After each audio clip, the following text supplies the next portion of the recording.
to my channel. So today I wanted to film another video as part of the Living LGBT plus little series that I felt like doing this month. So the last video was about not looking gay enough, and I wanted to do this video on representation. So I'm sure that anyone who is part of this community will relate when I say that representation really changes the game and really kind of changes the whole course of your coming out experience. Like, you'll be surprised at how much of an impact just seeing LGBT plus characters in the media can have on people when they're coming out. And I definitely felt that and experienced that. So yeah, I just kind of wanted to talk about my own experiences and how representation helped me accept who I was, etc. And just kind of talk about the topic as a whole, and yeah. So when I was coming out, I had recently been told by a friend to watch Orange is the New Black. So I did. I started watching it, and like within the first episode I was completely in love and like hooked on it. I knew this show I was gonna love, and I was just like, woohoo, let's keep watching, let's give it a go. So I kept watching it, and enter Alex Force, enter Piper. What else do I need to know about you? Who are you? My name is Alex. It definitely changed the game for me. It didn't really help that I'd always fancied Laura Prepon. Like, I'd watched her in that 70s show and had like a monster crush on her as a teen, and I was actually in love with this woman. And then when I saw that she was Alex, I was just like, oh god, here goes. Alex is a lesbian character and Laura Prepon is playing her. Shit. It's happening. Like, super stoked that Laura was playing Alex, and I basically just fell in love with Alex Force. Haven't we all?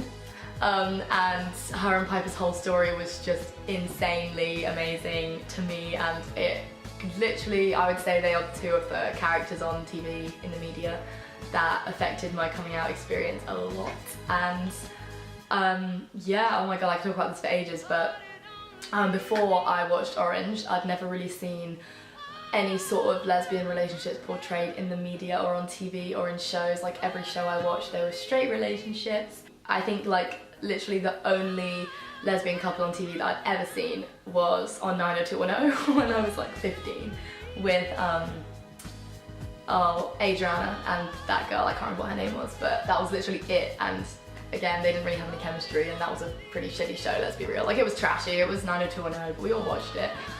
So yeah, I never really kind of seen any other like lesbian couples in TV or in the media, especially not in the shows that I watched. Like, growing up, it was completely, like, all the shows that I watched, it was pretty much brushed aside. I never really saw any lesbian relationships or like many LGBT issues mentioned, to be honest. Like, the majority of the shows I watched were centered around like heterosexual couples, which is totally fine, like, not a problem, but it's just the media that we watch and the media we grew up watching does affect us.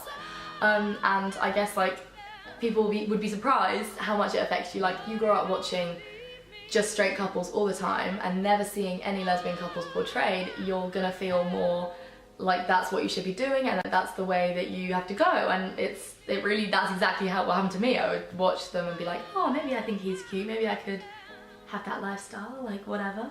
So I would just kind of like, yeah, convince myself that's what I wanted. And that's because everyone around me wanted that, and the shows were showing that. And then Orange came along, friggin' changed the game, and I was so obsessed with this couple. Like, I have never ever been so invested in a couple on TV before, Alex and Piper. And I kind of was like, this is weird, why do I love them so much?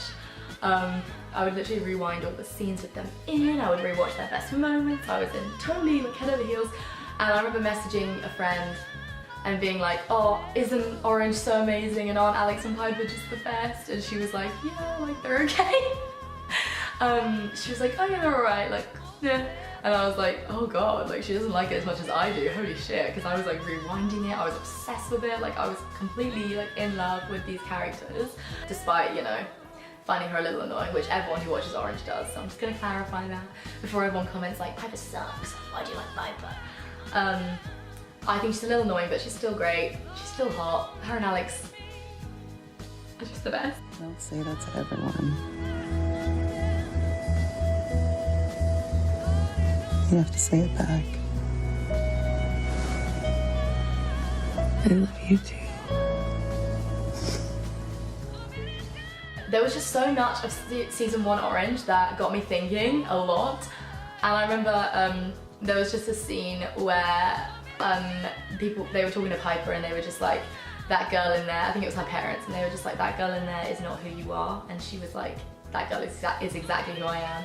And I remember just watching it and being like, damn. Let's go. Are you okay? What are we doing? I was trying to explain it to a friend about how much Orange kind of changed the game for me. And I remember watching Alex and seeing such a unapologetic portrayal of a lesbian woman and a non-stereotypical portrayal of a lesbian woman too. Like Alex was not stereotypical. From what I'd seen in the media in the past, it had been like either ridiculous, over the top, really, really feminine women together that didn't look like they had any chemistry, and it didn't seem right because there was just no chemistry there, and it was kind of made for men, you know, it was like to include that like lesbian character for the fetish of men, whatever. And then I'd also just seen really butch characters who I also couldn't relate to and I couldn't see myself in. So not being able to see myself in the characters didn't really help me to like accept who I was, if you get what I mean. And then when Alex came along, she was just super unapologetic about who she was, and their relationship was literally the most exciting I'd ever seen on TV, and I was just like, oh wow, okay. And I remember like just thinking all the time, I wish I could have that, I wish I could have that. Before I kind of realised like, yeah, okay, you want this, why do you want this? Why do you want this so much? Again, I watched San Junipero, which is a episode of Black Mirror on Netflix, and that was another one that changed the game, because there is a gay couple in that one too. And I just remember watching it and being like, oh crap, I am so invested in this and I want this as well. As well as San Junipero, Orphan Black is insane and so good. And Cosima and Delphine, as you all know, is a great couple on TV, and I think that just emphasised again like the need for representation, because you watch that and you feel like they're just these really well presented characters and relationships, and they just make you feel more accepted in who you are if that's kind of the norm, and it's being shown in such a way that is so accessible and normal, and of course it should be presented like that, but there's just growing up you're not really shown it in that light. Those 3 shows definitely majorly impacted me. I actually did watch The L Word when people told me to, when I was like coming out, they were just like, oh, you should watch The L Word, and actually I could talk about this all day because I really didn't like The L Word, which is like controversial, like, oh my god, you're gay, you don't like The L Word, but I thought that it didn't present gay people in a great light, to be honest, and it wasn't an accurate portrayal of what it's like to be gay or bi or anything.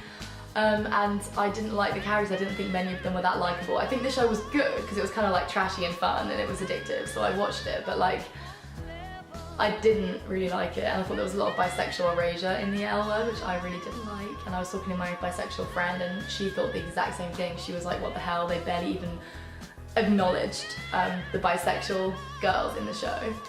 And also just in general, a lot of the characters just weren't, I don't think their chemistry was that great. I mean, of course everyone fancies Dana, because Dana's like so cute and adorable. But yeah, I just didn't think that it was the best portrayal of the LGBTQ plus community on TV. Whereas like a lot of people kind of coined The L Word as like the show that helped them accept their sexuality, and it just really wasn't that for me at all. Like, it didn't really do much in helping me accept my sexuality, which is interesting because it did for a lot of people. Mine was more Orange. It was like the show, Black Mirror and Orphan Black for sure. Again, American Horror Story was really amazing in the way they presented LGBT issues. I remember watching series 2 and just being like, wow, this is so great, this deals with a lot of good topics, and not just LGBT issues, like it dealt with so many good topics in general. The whole show I just love, like I'm obsessed with American Horror Story because I'm in love with Sarah Paulson. I was reading a lot this year about kind of like the presentation and portrayal of LGBT characters on TV, and I read a lot about how we often kill off LGBT characters, we often turn them into villains, especially if they're gay and male, which is interesting because it's true, and I just definitely think that if I'd seen more LGBT characters on TV growing up, I would have definitely like come to terms with who I was a lot sooner than when I was like 20. And yeah, it's just interesting. I think especially in our parents' generation and the generation before that, it must have been insane and even more difficult because there was literally no coverage, or there was just nothing. There was barely any characters, and I guess like it does impact you. Like I was on the phone to one of my best friends the other night and we were talking about race and about sexuality. And she was talking about how race is so important to her, being mixed race and everything, and we were just talking about this for a while, about her crushes and things like that growing up, and she was talking to me and she was like, honestly growing up I always had crushes on like white men basically, and she said that, you know, like she almost internalized that kind of sense that she shouldn't be with a mixed race guy or a black guy because she didn't see that portrayed on TV, and like it wasn't intentional, like she just happened to have crushes and they were all white men, like that's completely fine. But she was saying it's interesting that ever since she started seeing more representation, she's been able to be like, hell yeah, like I fancy that guy and that guy, and I think that just like it does affect you more than you think it does growing up when you're watching shows, and like again for someone who's not straight and you're just seeing loads of straight couples, you kind of internalize that and you're like, oh, maybe I should be into this, or maybe I should want this, and you kind of convince yourself that you do. And the same for like if you're struggling with your race and you're just seeing loads of white couples on TV and you don't feel like you're very well represented, then you're going to struggle with that too. Like it's interesting how much it can affect you, just seeing your community and who you are represented in a way that you can relate to.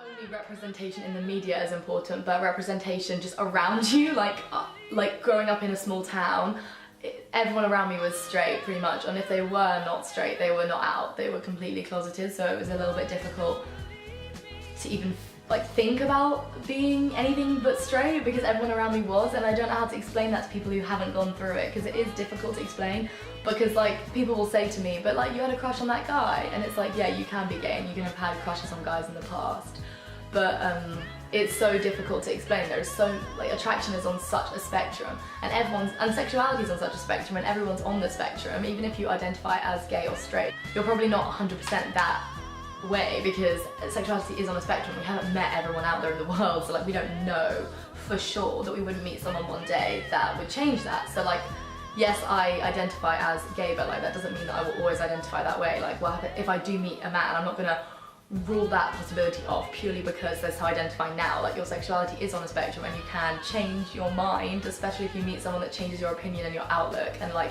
yes, I think it's highly unlikely that would happen, but if it did, that's okay. Like, it is difficult because I was watching actually an interview with Ellen Page, and she was talking about her coming out experience, and she was saying like, she put it this way, which I really liked. She said that you're basically you're not having the feeling that you think everyone is just pretending to have, and then you finally fall in love with a woman or have feelings for a woman, and you finally like get it and it clicks, or not even, it doesn't even have to be that deep, it can literally be like one day it just clicks, or one day you're just watching a show, like that's the way it was for me, and you're just like, I want this, I don't want to be in a relationship with a man. It can be something as simple as literally watching a show with LGBT characters and suddenly just like, I can just only explain it as like a click, and just like, that's what I want basically. You just finally feel like everything makes sense.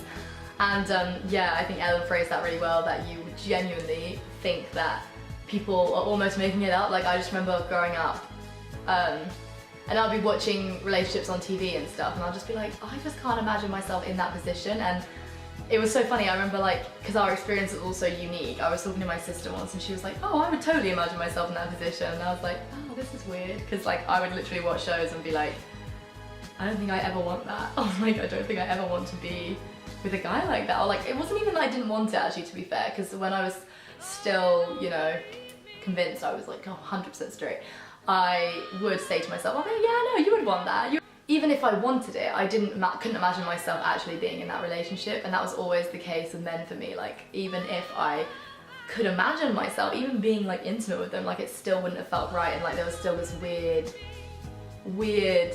feeling that like something would have been wrong or something. And I think that that's why representation matters, because when you finally watch relationships in this community, you kind of feel like, oh wow, maybe this is what I want. If you live in like London or Toronto or LA or somewhere, like you grew up in a place like that, it might not be the same. You might actually have had a completely opposite experience. You might have grown up and been like, hey, like, I fancy girls, woo! But like, growing up in a small town, I don't think you have the same experiences, and I definitely don't think you can get there almost without some sort of representation. Thank you guys for watching the second episode of LGBT plus living.